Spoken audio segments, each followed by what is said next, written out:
mangèrent et ils furent tous rassasiés. Luc 9, 17. Sœurs et frères, paix et joie. Nous célébrons au jeudi après la solennité de la Sainte Trinité, ou du moins le dimanche après la solennité du Saint-Sacrement du corps et du sang du Christ.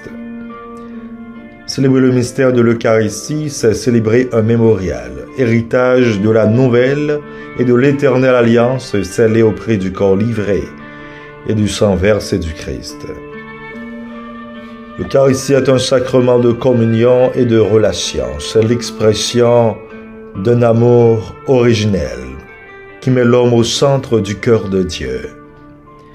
Elle est à la fois la source, le sommet et le centre de toute vie chrétienne. Célébrer la solennité du Saint-Sacrement, c'est adorer la présence réelle du corps et du sang du Christ, chemin qui nous conduit à la vie éternelle. C'est méditer sur la compassion d'un Dieu dont le cœur se déchire devant la misère du monde. Dans l'enseignement doctrinal de l'Église, l'Eucharistie revêt plusieurs sens. C'est le repas du Seigneur. C'est un Christ qui se rend présent à chaque époque, à chaque personne. C'est l'élan de joie d'un peuple tout entier. Et c'est un avant-goût des noces éternelles.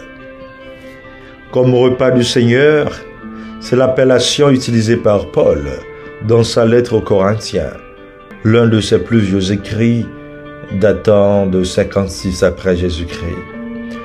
C'est le mémorial de l'alliance de Dieu avec son peuple, aussi le mémorial de la mort-résurrection du Seigneur Jésus le Christ. Cette nouvelle alliance n'abolit pas l'ancienne, mais la porte à son plein accomplissement de la vie et l'évangile de Jésus. Un Christ qui se rend présent à chaque époque, à chaque personne. Il se rend présent à chacun et à chacune de nous, quand nous nous nourrissons de son corps et de son sang. Les espèces deviennent vraiment corps et sang du Christ, permettant ainsi aux convives de participer à la vie divine. Jean 6, 19, 20, Jean 6, le verset 51. C'est l'élan de joie d'un peuple tout entier. C'est donc l'assemblée convoquée qui vient célébrer le mystère de communion au Christ. C'est l'expression de la volonté d'union à Dieu, exprimée clairement dans le Pater, Jean 17, les versets 22 et 23. Un avant-goût des noces éternelles.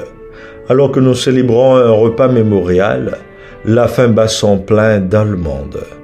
Mis à part le pain matériel, il y a aussi le pain spirituel. La messe, c'est la solidarité de tous les chrétiens réunis. Il existe un lien étroit entre l'Eucharistie et l'Église. L'éminent théologien Henri de Lubac dira « L'Eucharistie fait l'Église et l'Église fait l'Eucharistie ». Dans la page évangélique, nous voyons Jésus nourrir les foules par son enseignement sur le règne de Dieu. À cette parole essentielle, il portait le souci des difficultés de ses contemporains, des petites gens, de ceux qui sont relégués à l'arrière-plan de la société. Ainsi, il a guéri les malades, il a procuré à manger à ceux qui le suivaient et l'écoutaient. Alors que les apôtres suggèrent de renvoyer la foule pour qu'ils puissent regagner leur pénate et se nourrir avant la nuit, Jésus leur demande plutôt de trouver à manger pour la foule. L'Eucharistie est le signe de solidarité de tout le peuple chrétien. Dieu veut nous rendre participants du salut de nos frères et sœurs, car nous sommes ses collaborateurs, ses collaboratrices. Ayant pris les 5 pains d'orge et les 2 poissons, après avoir rendu grâce et prononcé la bénédiction, Jésus donna à manger à 5000 hommes, sans compter les femmes et les enfants. Ils ont mangé à satiété. Des morceaux restants, on a pu compter 12 paniers.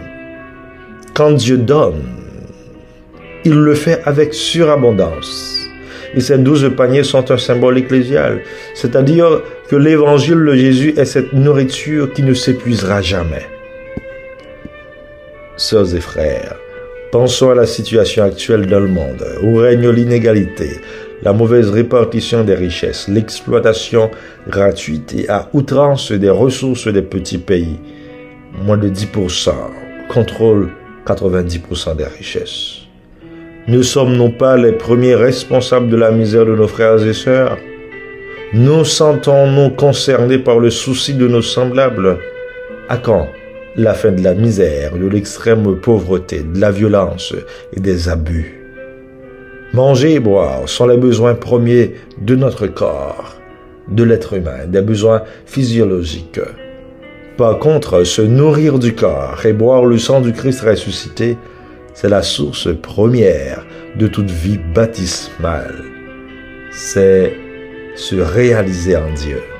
Comment serions-nous rassasiés sans être traversés par la souffrance de tous les humains privés d'eau et de nourriture?